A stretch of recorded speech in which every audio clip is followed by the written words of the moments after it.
The traveller wanted to turn his face from the officer and looked aimlessly round.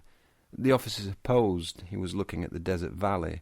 He therefore seized his hands, moved round to catch his eye, and asked him, "Do you feel it, then? The disgrace?" But the traveller didn't speak. The officer let him go a moment, with legs apart and hands on hips. He stood still and stared at the ground.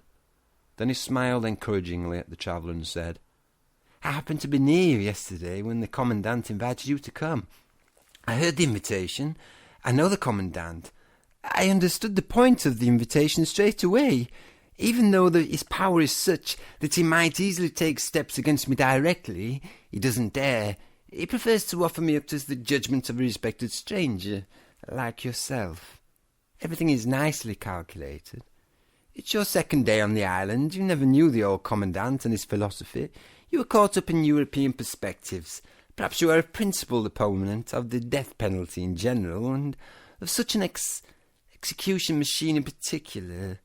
Moreover, you can see how the process has sadly degenerated without official sanction. On a somewhat impaired facility, would it not be highly likely in view of all these factors, thus the Commandant, that you disapprove of my work? And if you do disapprove of it, will you really keep your views to yourself, as you will certainly set great store by your oft-tested convictions? Then again, you have learned to see and to respect many oddities of many peoples. Probably you will not speak out explicitly against the procedure in the way you would were you at home.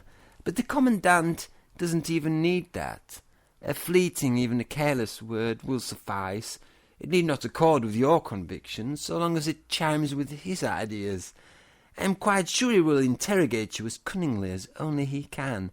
His women folk will sit around in a ring and prick up their ears. I could imagine you saying, for instance, "With us justice is performed differently," or "Where I come from, the condemned man is acquainted with the judgment," or "We don't just have the death penalty," or "We only use torture till the Middle Ages." All these are true observations, innocent remarks that do not concern my procedure, but how will the Commandant react to them? I see him, the good Commandant, quickly push his chair aside and rush out onto the balcony. I see his women folk streaming after him.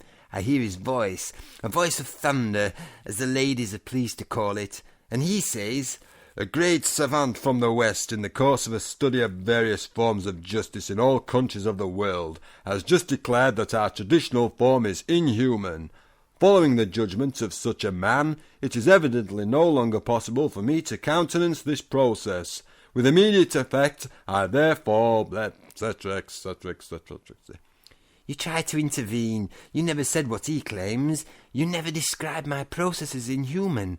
On the contrary, according to your profound insight, you found it all too human and absolutely in accord with human dignity, and you admire the machinery. But it's too late. You don't even get out onto the balcony, which is full of ladies. You try to get attention. You raise your voice, but a lady's hand tries to cover your mouth, and I and the work of the old Commandant are both doomed. The traveller suppressed a smile. That was how easy the task was that had struck him as so difficult. He said evasively, "You overestimate my importance. The Commandant read my letter of introduction. He knows I'm not an expert in legal procedures. If I were to give an opinion, it would be that of a private individual, no more qualified than anybody else, and certainly much less significant than the opinion of the Commandant, who, it appears, has very far-reaching powers here in this penal colony. If his opinion on this procedure is indeed as fixed as you seem to think, then I am afraid the procedure will soon be wound up, albeit without any intervention on my part." Did the officer understand? No, he did not understand. He shook his head energetically, looked briefly in the direction of the condemned man and the soldier, who both jumped and stopped eating their rice, stepped right up to the traveller, looked not at his face but at some point on his jacket, and more quietly than before said, "You don't know the Commandant, but your view of him and of all of us is bound to be, if you don't mind my saying so, a little naive. Believe me, your influence cannot be overstated. I was delighted when I heard that you were going to come to the execution on your own. That order of the commandant was intended to hurt me, but now I can turn it to my advantage.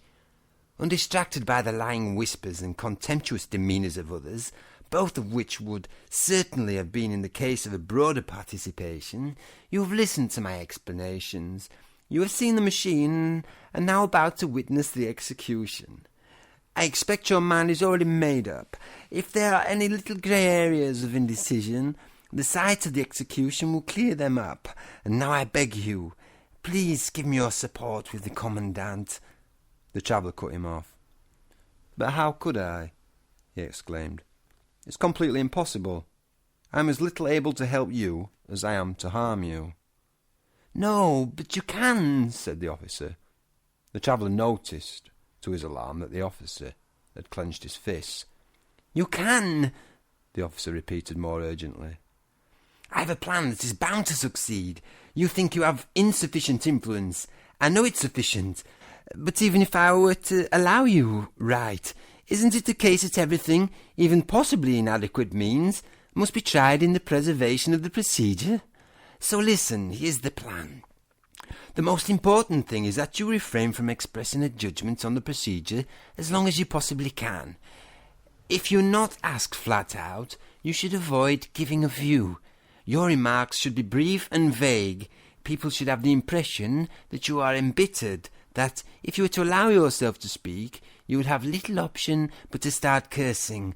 I don't ask you to lie, not at all, just short factual replies. Yes, I witnessed the execution, or yes, I listened to all his explanations. No more than that. There is more than enough reason for you to be evidently bitter, although it's not the reason the commandant would necessarily expect. He will completely misunderstand it and interpret it to his way of thinking. That's the essence of my plan. Tomorrow morning there's a big meeting of all the senior administrative personnel at headquarters, under the chairmanship of the commandant. The commandant has of course learned to turn such meetings into a personal charade. He has had a gallery built which is always full of spectators. I am forced to attend the meetings, though they make me shudder with disgust. I am sure you will be invited along to the session if you behave in the way my plan envisages.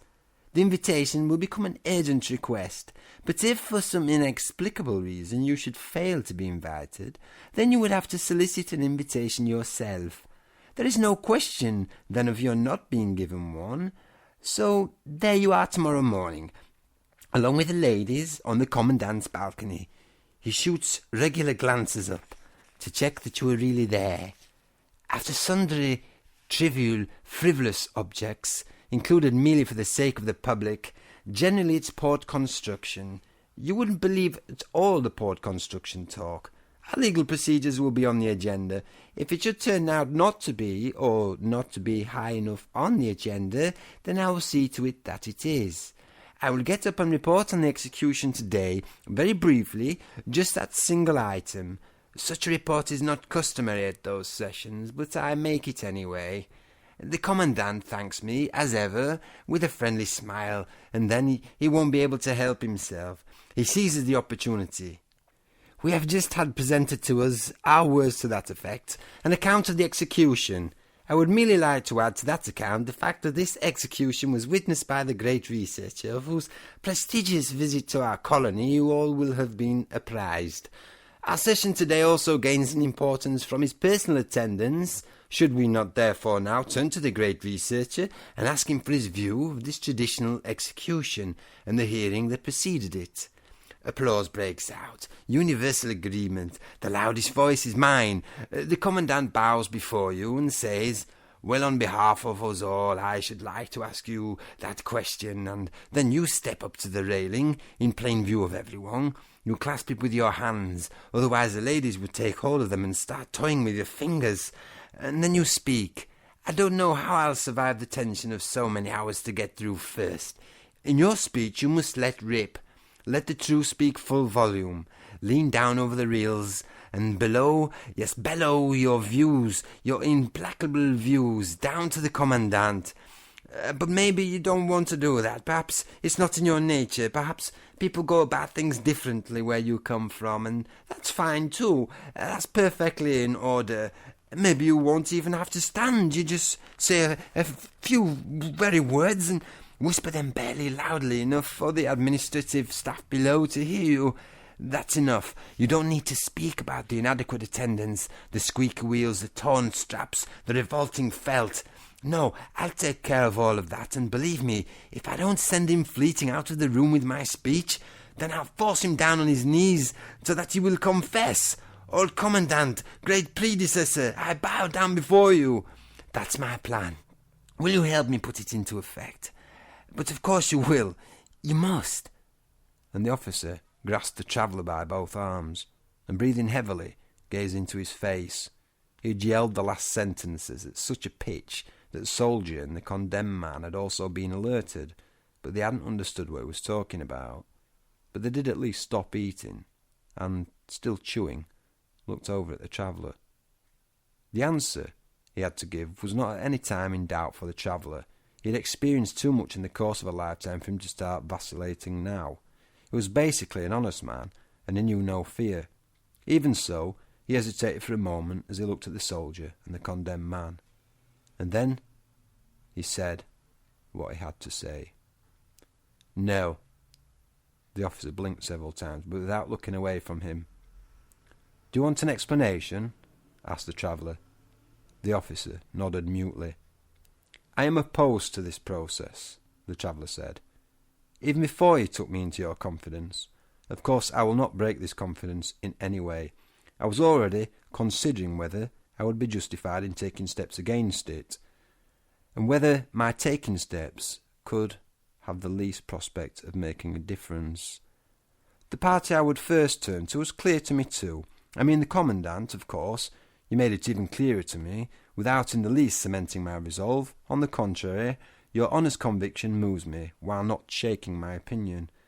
The officer remained mute, walked over to the machine, gripped one of its brass rods, and then, leaning back a little, looked up at the engraver, as though to check whether it was all in good order. The soldier and the condemned man seemed to have struck up some kind of friendship. The condemned man was making little hand signals to the soldier. Hard through this was for a man in chains. The soldier leaned forward to him. The condemned man whispered something, to which the soldier nodded.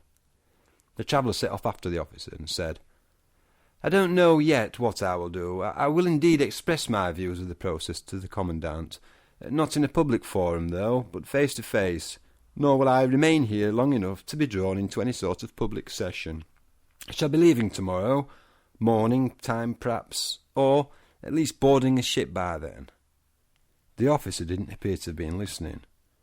The procedure didn't convince you then, he observed to himself, and smiled in the way a grown-up might smile at a foolish child, keeping his own serious reflections to himself behind the smile. So the time has come, he said, and looked at the traveller with bright eyes that contained some summons, some call for involvement. Time for what? The traveller asked in perplexity, but received no reply. You are at liberty, the officer said to the condemned man in his language. The man at first would not believe him. Come on, you are at liberty, the officer said again. For the first time, the condemned man's face grew animated. Was it true? Was it just a whim on the part of the officer, which might have suddenly changed again? Had the foreign traveller secured forgiveness for him? What had happened? His face seemed to inquire, but not for long. Whatever it was, he could be free if he wanted, and he started to stir, as much as the harrow would allow. You're tearing my straps, yelled the officer. Keep still! We'll let you out! And together with the soldier, to whom he had given a signal, he set about the task. The condemned man was chuckling softly to himself, now turning his face left to look at the officer, then right at the soldier, not leaving out the traveller either. Pull him out, the officer told the soldier. Some caution was needed here on account of the harrow. The condemned man had already received some lacerations to his back, purely as a consequence of his own impatience. From now on the officer hardly bothered about him any more. He walked up to the traveller, produced the little leather map case again, leafed around in it, finally found the sheet of paper he was looking for, and shoved it to the traveller. Read it, he said. "I can't," said the traveller. "I told you I can't read these inscriptions." "Come on, look at it properly," said the officer, and stood beside the traveller to help him with the reading. When that didn't help either, he lifted his little finger high up in the air, as though the paper must on no account be touched, and moved it across the paper, to make it a little easier for the traveller. The traveller made an effort too, so that at least here he might please the officer, but it was beyond him. The officer started to spell out the inscription and then read it back to him fluently. "Be just, it says," he said. "Now you can read it." The traveller bent down so low over the paper that the officer, fearing he might touch it, moved it away from him. The traveller didn't say anything, but it was clear that he still hadn't been able to read it. "Be just, it says," repeated the officer. "Maybe so," said the traveller. "I'll believe you." "Well then," said the officer, at least part contented, and he climbed upon the ladder with the sheet of paper. He very carefully set the sheet of paper in the engraver, and seemed then comprehensively to rearrange the machinery. It was very laborious. There were evidently very tiny wheels, and sometimes the officer's whole head disappeared into the engraver, so minutely did he have to consult the machinery. From down on the ground, the traveller gave his entire attention to the work. His neck became stiff, and his eyes started to hurt from the expanse of sun-bright sky. The soldier and the condemned man were entirely preoccupied with one another. The shirt and trousers of the condemned man, which were already in the pit, were fished out by the soldier with the tip of his bayonet. The shirt was dreadfully soiled, and the condemned man washed it in the tub of water. When he then put on his shirt and trousers, both men had to laugh, because the garments had been sliced apart up the back. Perhaps the condemned man felt under some obligation to entertain the soldier. He twirled round in front of him in the cut clothing, while the soldier squatted on the ground and smacked his thighs as he laughed. At least the two of them did show a modicum of restraint in the presence of the two gentlemen. When the officer had finally finished, he went over everything once more in detail and smiled. This time slammed shut the lid of the engraver, which had been open, climbed down, looked into the pit, and then at the condemned man, saw to his satisfaction that he had recovered his clothing, went over to the water tub to wash his hands, noticed the disgusting filth too late, was sad that he could not now longer wash his hands, finally instead plunged them. It was hardly adequate as a replacement, but it was all he could do. Into the sand, and then stood up and started to unbutton his tunic. At this stage, the two ladies' handkerchiefs that he had stuffed under his collar came into his hands. "Here are your handkerchiefs," he said, and threw them to the condemned man, and to the traveller he explained, "A present from the ladies." In spite of the evident haste with which he first took off his tunic and then stripped off altogether, he still treated each successive garment with great care, even stroking the silver braid of his tunic with his fingers, and shaking his tassel out.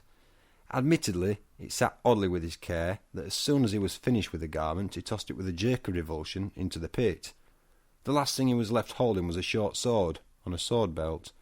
He pulled it out of its sheath, broke it over his knee, then bundling everything together, the pieces of sword, the sheath and belt, flung them down so viciously that they jangled together at the bottom of the pit. And then he stood there naked. The traveller bit his lip and said nothing.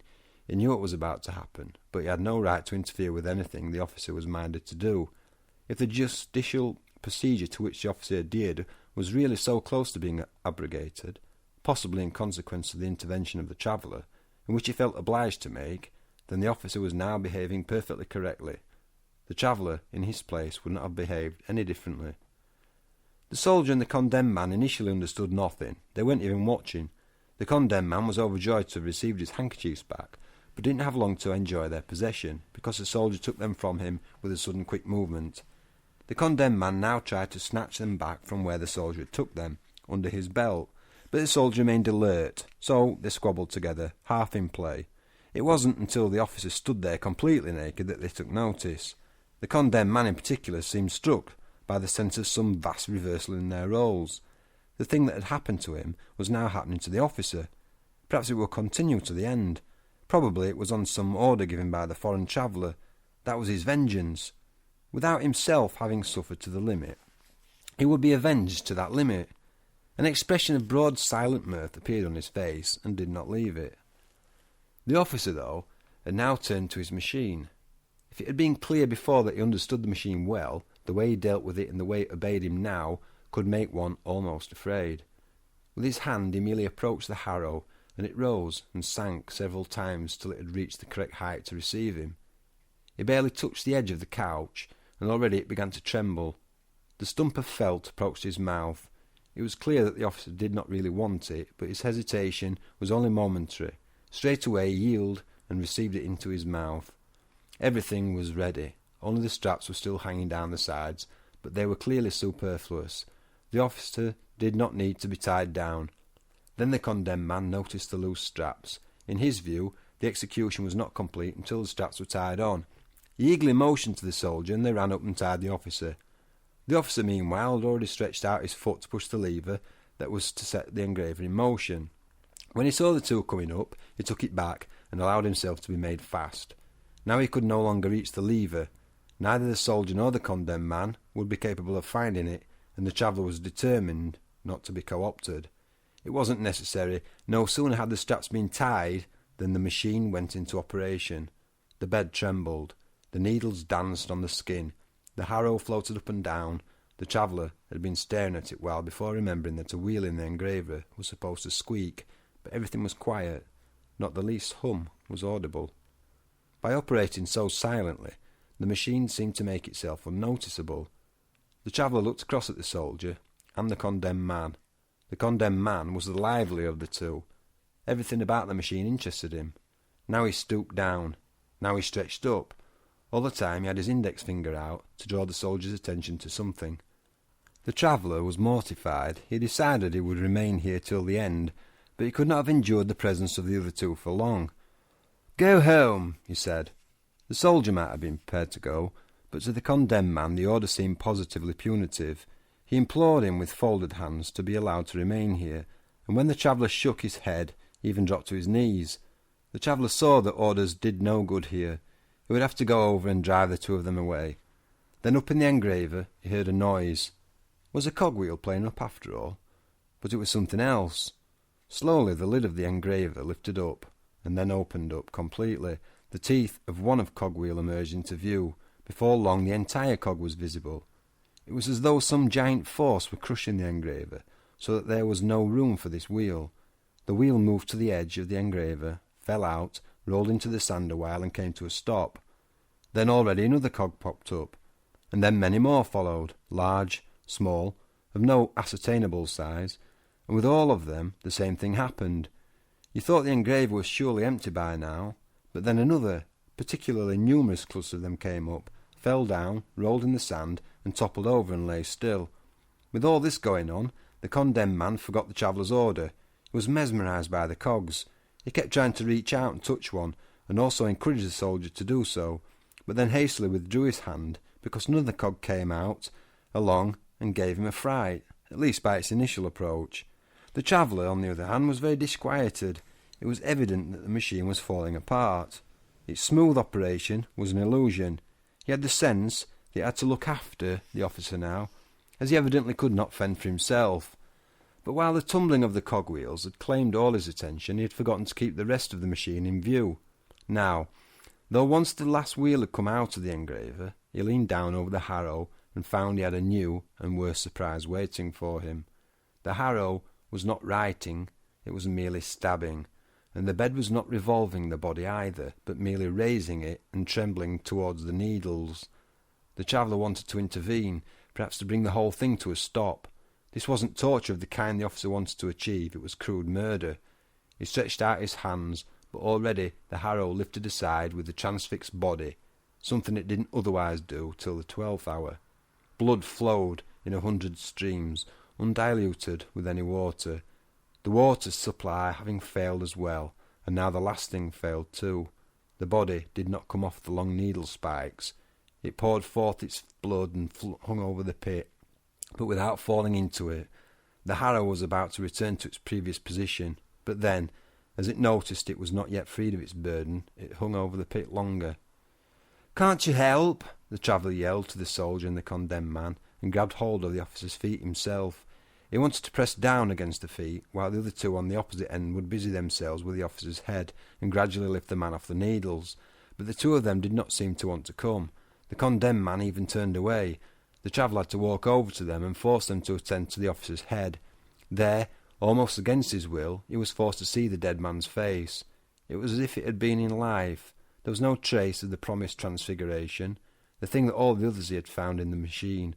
The officer himself had failed to find. His lips were pressed together. His eyes were open. Their expression was that of a living man.